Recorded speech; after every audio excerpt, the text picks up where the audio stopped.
I'm from the UTM, Mixtec University of Technology in Mexico. We're presenting this paper, which is actually the result of a project in the student design competition. This is the Latin American student design competition we had. So this is the result of a project reached third place. So in Carlos Alberto is there, the one dressed like me. Our university is situated in the south of Mexico, in a very, very poor region. So, as many other universities in its kind, it's an instrument of change. That it was created to change the community and the people around it. Our lab is called the USA Lab. USA Lab is the first usability lab in Mexican universities. It was founded in 2002. So we have more than 15 years working on academic research, projects with industry, and development of student design competitions, like I said before. This is our lab. So in the Latin American ACI conference in Guatemala in the year 2017, they had a student design competition, very similar to the one we have in this year here in Glasgow, and two teams of a university reached first place and second place. So the theme of the competition that year was to create an interface object or service devoted to blind people. So the idea, so those two projects were about blind people, and I'm going to talk about the second one, the second place called YAMI, which is the auxiliary complement to enable visually impaired people to use mobile devices. So the idea of this project was to help children, blind children, who have never used a telephone by facilitating the way they start to use it by themselves and to understand in a simple manner its functionality. So those kids have mobile phones, the same as we all have iPhones, but they cannot use it. So they have to be used only with the help of their parents or someone else helping them to use it.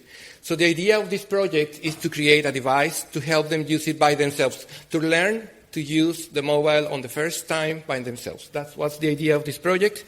So let me show you a quick video while I describe this device. The device is designed as a shell that encloses the phone, as you can see, connected with a micro USB port. The YAMI control interface consists of buttons and a touch wheel.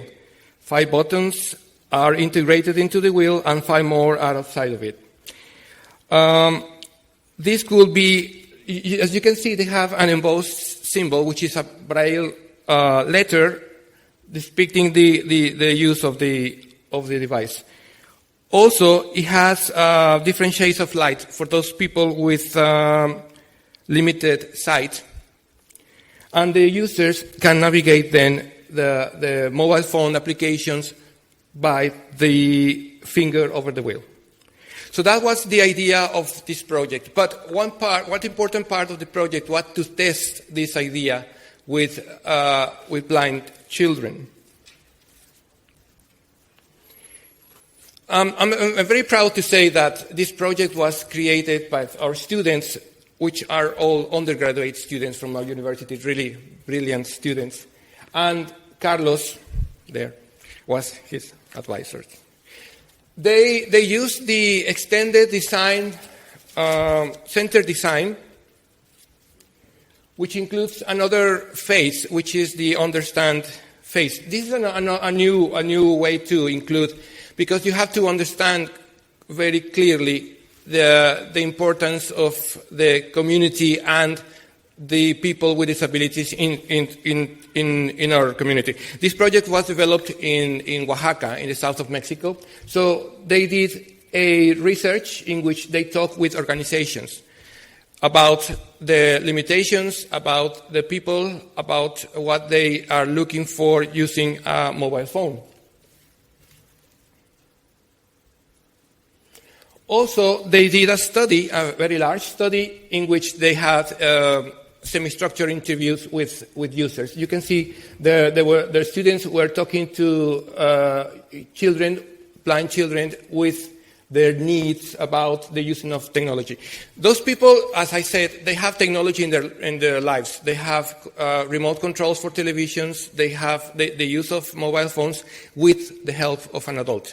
So we wanted to do is to create something to help them to use the mobile without the help of an adult. So they created 3 prototypes which they tested. The first one it was a very simple, made of wood, I believe. And the idea is for the user to understand the difference, the significance of the buttons in the device.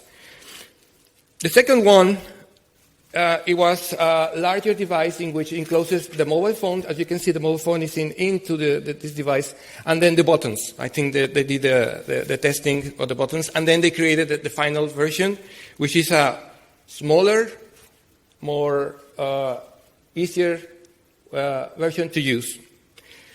So, in total, they tried these prototypes with 66 users. And the results of each of the testing is in detail in the paper, so I'll just go very briefly for those. So, the first testing of the prototype consisted of 6 tasks with an effectiveness of 83%. The second one, you saw it was a larger one, had 7 tasks and had a result of 92% effectiveness. I can say the word effectiveness. And finally, in Spanish it's nicer. And finally, the third prototype, which you see it flipped all the way up, it was 97% with 7 tasks. So, what we learned about making user tests with blind people, with children. Firstly, maybe this is clear for most of the people, we need to have authorization. In our country, in Mexico, it's not the first step. Sometimes you don't get the authorization until the end. So the first thing is to have the parents' authorization at the beginning of the test, so the children can carry out the test. We normally have the parent present during the test. We don't. So they're students, they're the parents, and they're doing some test. Make task easy, of course, and appropriate, avoiding ambiguities. When we used to do usability testing with people who can see. So when we try to use people with blind people, we don't use the correct words. It was a process we learned. Avoiding ambiguities, and be careful when using certain expressions. As we said, oh, can you see this? Can you point to this? Right? Replace them with the correct ones. Also, we need to take into consideration other senses to help children complete the task, like textures, like the size of the buttons, the braille embossed of the symbols. Normally, you don't take those into consideration, but you have to. The facilitators, which is someone on our team asking for the task, will have to be more specific regarding location, where are the device, what is around the user, and time. We have to be very careful about the way in which the person understands the lapsing of time, to guide them, to give them the objects in their hands, and to facilitate manipulation. That looks really clear and understandable, but sometimes we forget. So that's why we're saying it. And make sure to describe in detail the prototype and the interface, the whole environment in which the user are, and the task to be done. So normally when we have a user in our lab, we describe the lab first. You are sitting in a lab, there's a two-way mirror, etc., etc. So when you do it with a user like this, we have to describe the entire environment. And finally, if there's a technology concepts unfamiliar to the user, we have to be able to relate that into other technology. As I described, remote control, another mobile phone, etc., etc. So I think, in conclusion, keep testing interesting and short enough. The user has to understand what they're trying to do and be short. You don't get to get a children attention span for more than 1 hour, maybe. They are keen to learn and explore by themselves. I think that's very important. When the user explores by themselves the device, and then they ask you to perform the task, the results are better. So if you can see the results of our effectiveness grew according to the test, so because we were learning, and relate to other technologies and experiences. Finally, usability tests must be useful for the development of the device. You know that, and this is also completely true in this kind of testings. So I think that's it. I don't know, time? You have time. Sorry, so thank you so much. If you have any question, Carlos will be happy to answer. Thank you.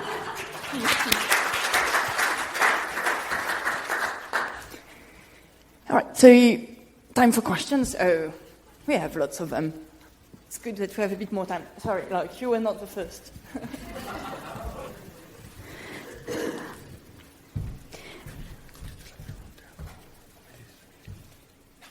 Sorry.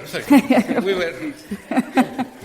Thank you very much. I have a question about the last item, that is usability tests. And when I do usability tests with children with visual impairment, usually the standardized questions appear a bit weird. Mm-hmm. So do you have any insight or experience about it and how to have adapted questions?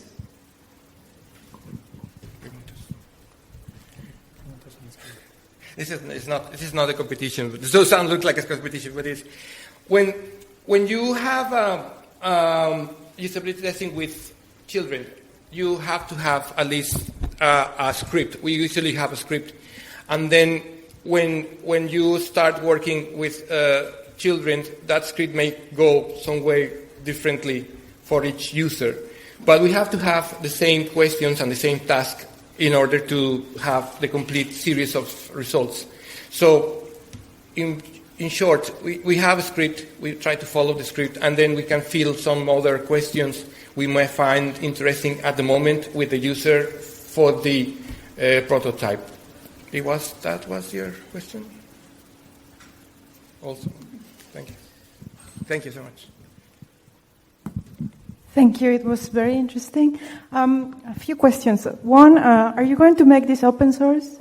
And then it looks like 3D printed. I'm just very curious about that.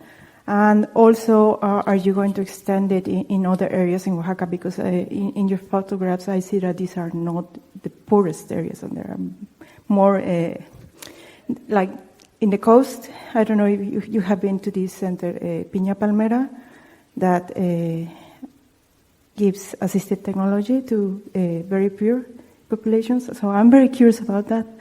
3 questions, sorry.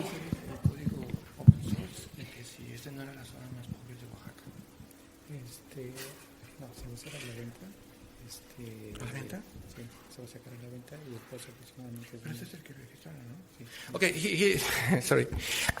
He said that this project has a trademark now. They want to sell this device.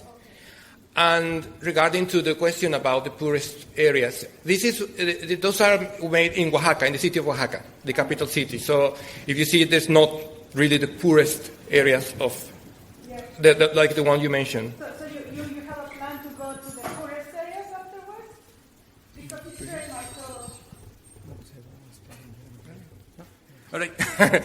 He said that the idea is to sell this device very cheap. It won't be free, but the idea is to be useful for many kind of mobile phones. Okay.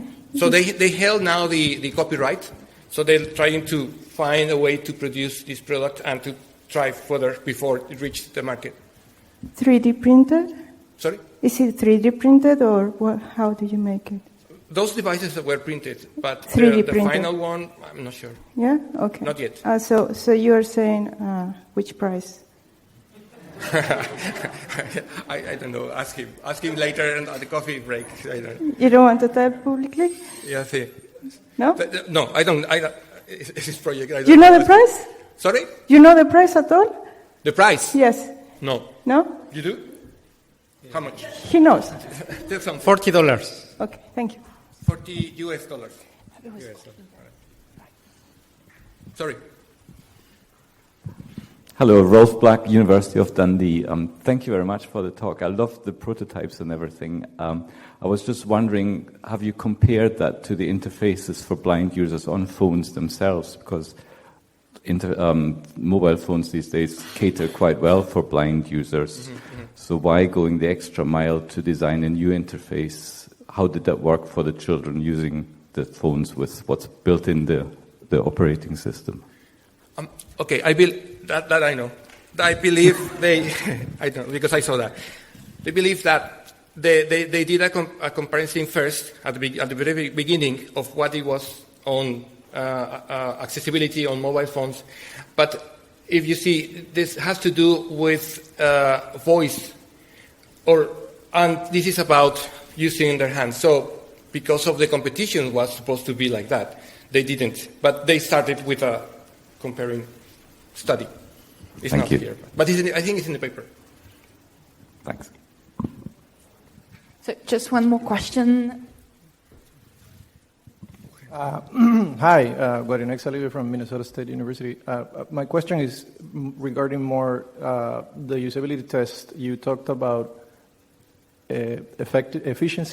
Effectiveness. But did you look at efficiency? And I know it's not necessarily studied in a usability study, but what about the user experience? What did because you're talking about testing with children, but on top of that, children with visual impairment. So I would imagine maybe you ask questions about how they felt about using the device. And this kind of piggybacks on what the previous gentleman was saying regarding, it was a touch interface. So how did they feel about it? That I also know. I know there are results for the user experience and, yes, many things. But I don't think it's other in the paper. There's the complete results. Yes, the complete results are in the paper. So yeah, so they're more than just effectiveness.